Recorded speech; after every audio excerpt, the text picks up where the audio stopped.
Telangana CM Revanth Reddy Delhi వెళ్లారు. కాంగ్రెస్ నిర్వహిస్తున్న parliament ఎన్నికల సన్నాహక సమావేశానికి రేవంత్ రెడ్డి హాజరు కానున్నారు. త్వరలో పార్లమెంట్ ఎన్నికలు రానున్న నేపథ్యంలో ఆయా రాష్ట్రాలు అనుసరించాల్సిన వ్యూహాలపై ఈ సమావేశంలో ప్రధానంగా చర్చించనున్నారు. అదేవిధంగా కాంగ్రెస్ అగ్రనేత రాహుల్ గాంధీ త్వరలో చేపట్టనున్న భారత్ న్యాయ యాత్రపై కూడా ఈ భేటీలో చర్చించే అవకాశం ఉన్నట్లు తెలుస్తోంది.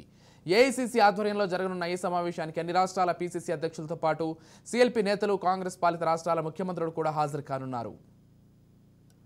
తెలంగాణ సీఎం రేవంత్ రెడ్డి ఢిల్లీ వెళ్లారు. కాంగ్రెస్ నిర్వహిస్తున్న పార్లమెంట్ ఎన్నికల సన్నాహక సమావేశానికి రేవంత్ రెడ్డి హాజరు కానున్నారు. త్వరలో పార్లమెంట్ ఎన్నికలు రానున్న నేపథ్యంలో ఆయా రాష్ట్రాలు అనుసరించాల్సిన వ్యూహాలపై సమావేశంలో ప్రధానంగా చర్చించనున్నారు.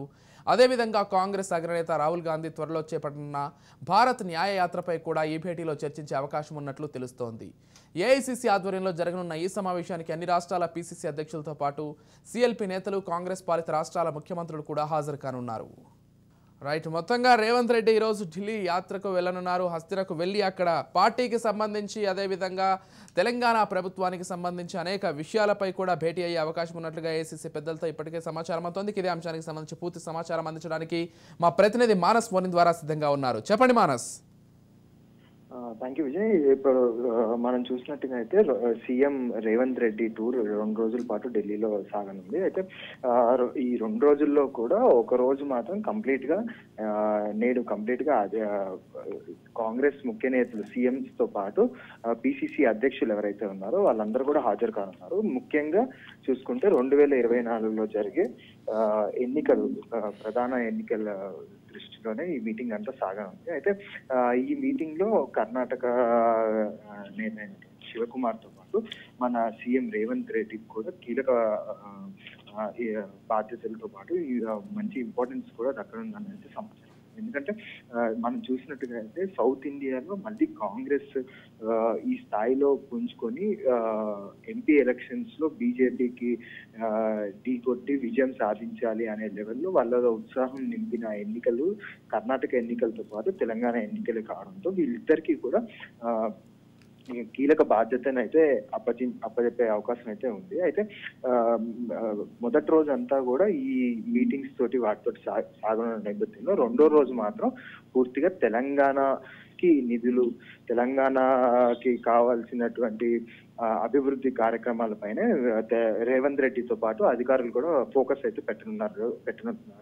ఎందుకంటే రేవంత్ రెడ్డి సోలోగా అంటే బట్టి లాంటి నాయకులతోనే కాకుండా అధికారులు సిఎస్ శాంతి కుమార్ తో పాటు డీజీపీ రవిగుప్తా కూడా తన వెంట తీసుకెళ్లారు ఢిల్లీకి. సో ఆర్థిక లోటుపాట్లు ఏవైతే మన తెలంగాణ రాష్ట్రంలో ఉన్నాయో దాంతో పాటు విద్యుత్ లోటుపాట్లని, అలాగే ఆర్థికంగా అప్పుల్లో కూరుకుపోయిన రాష్ట్రాన్ని మళ్ళీ ఎలా అభివృద్ధి పదంలో నడిపించాలి అనే అంశాన్ని కీలకంగా 2వ రోజు అయితే చర్చించుకున్నారు.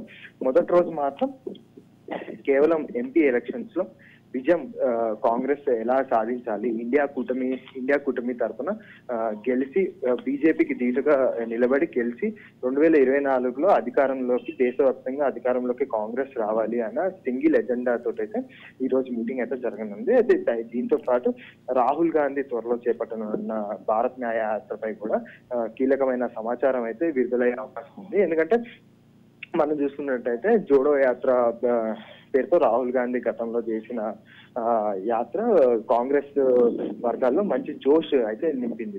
కర్ణాటక ఎలక్షన్స్ కి బిఫోర్, తెలంగాణ ఎలక్షన్స్ బిఫోర్ పాదయాత్రలు అయితే వాళ్ళకి బాగా కలిసి వచ్చాయని చెప్పుకోవచ్చు. సో అదే పంతాలు ఈసారి ఎంపీ ఎలక్షన్స్ కి కూడా దేశవ్యాప్తంగా పాదయాత్రని చేసి కాంగ్రెస్ పక్షాలు జోష్ తో పాటు అధికారంలో కూడా రావాలనే సోలో అజెండా తోటి అయితే కాంగ్రెస్ అది పావులు అయితే కలుస్తుందని చెప్పుకోవచ్చు. Right, thank you Manas.